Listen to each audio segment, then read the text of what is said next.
yung nag-i-install din siya. So, sa kanya tayo maglalakilong. Kaya paano ko sila pinapunta. Pinag-aralan ka ng gagawin. Hindi, lalabas na siya, no? Ikaw lalabas na. Hindi ko sinabi. Opo.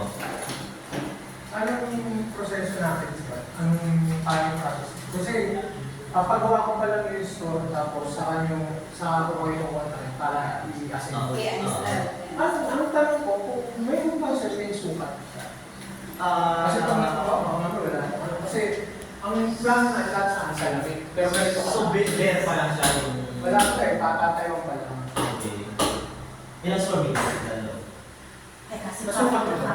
May parang Sa ka. 3.3. Mababasa yung order, mababasa mo Kung yung free space naman sir,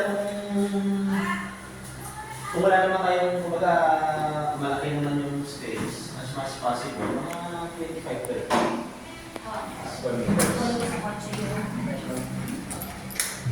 25-30. Kasi as per DOH, ano yun, Tapos walang siyang dapat. standard requirement.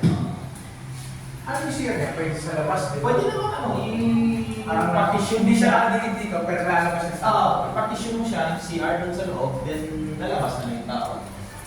Yun yung setup niya.